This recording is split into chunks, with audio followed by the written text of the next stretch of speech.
Okay, last but by no means least.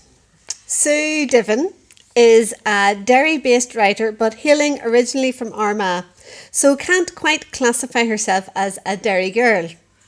A conscientious objector to highfalutin literary introductions, she is a peace worker, knackered mummy, musician and juggler of life who remains clueless how she finds time to write. Sue is reading Rosé.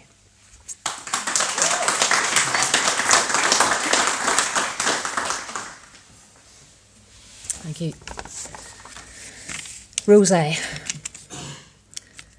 That he considers himself a frequent flyer on this, the return leg of his maiden voyage, is no blessing. It's loosened the tongue in him something awful. Deirdre studies clouds, tries to blank the monologue. The white-knuckled grip of the outbound trajectory towards deck chairs and gluttony was distinctly preferable. Her father pauses. Deirdre closes her eyes and inhales. Think happy, think Prosecco. The budget PA fizzes. Our boutique trolley, 20% off the prices in the back of the seat card, exclusive to this particular flight only, except for his and hers fragrances and lotto tickets. If she bought him Jameson, would he sleep? Hear that, he says. They'll take sterling, euro or kuna. How the bejesus as much as 100 kuna worth again? £12.64, says Deirdre. Who in hell ever did their £12.65 times table? Stephen Hawking, my criminal that. No civil being would waste a toenail on 12.65 times tables. .64, she says. Measurements for bullets, not banknotes, he says. Passengers glance, the air hostess blinks. Mind when the RAF fleeced the Northern Bank, now we're talking. Ready salted da, would you eat some ready salted? Deirdre pays, yanks down the tray table. £2.50 for crisps in a box. He frowns at the packaging.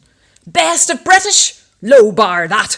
Bowler hats and Union Jack guitars. Feck, we may put red hands and tricolours and tato.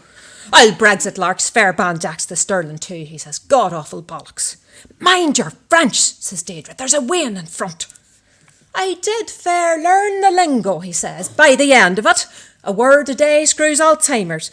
Is it for raining so? What did the gadget say? The phone, da. And yes, rain all week and then some. We may ditch the sun cream then, he says. What feckin' use would a life jacket be anyway? Me as can't reach under the seat for love nor kuna. I never mastered the backstroke anyways. You'd have to swim backstroke surely. Keep the passport resting dry on your belly. How long would the plane float? For God's sake, da! Fair point, love, fair point. Your man upstairs would be the one for knowing them kind of statistics.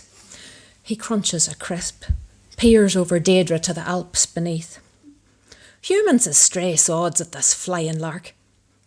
I'm not getting the lack of parachutes, he says. Surely to God there'd be more asking for that than a life jacket. Would it be far to fall, do you think? Deirdre slams the shutter. Months cajoling him to talk about death, and he starts in a plane. She fires him the in-flight magazine and folds her arms. He shrinks into the seat, picks blackened gum off the recliner button.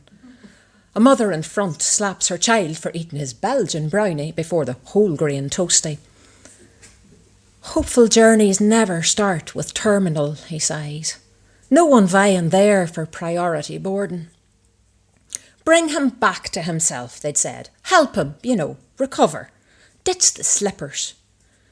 She watches him eyeing the orange trim cravats on the flight attendants, feels the dig of his elbow. Would you be seen dead in that? Your man must be right mortified, or gay. He shout whispers over the jet engines. You should chat him up, rock him a smile. Deirdre reaches for the call button. Yes, they have wine. 2 rosé, no ice. Her father pauses, tumblers to his lips. An assault that, making you strip. Shoes, da, only shoes. She downs the wine in one. And while we're at it, could you howl your whist over Mostar bomb until we're cleared customs this time? The siege of Dubrovnik, crackling PA interrupts. Donations for school in a box within 72 hours of an emergency. Euro, sterling, kuna, any bloody currency. We'll fund a classroom for starving, demoralised weans in Madagascar or wherever. Thanking you in advance, beginning our descent into Belfast. Poetry, that, he says. An earful of decent, honest accent. He drains his plastic beaker. Plain needs Guinness, though. None of your rosé crap. Red as went wrong. And Belfast, my arse. It's Antrim. Would you say the airport's more the Derry side of Belfast or the Belfast side of Derry? That new road bollocks. Deirdre sighs, leans her head against the window and stares at slowly magnifying patchwork fields. The touch of her father's hand is light on her arm. Deirdre turns. Your mother always drank rosé, he says. She'd have loved this holiday. Thank you.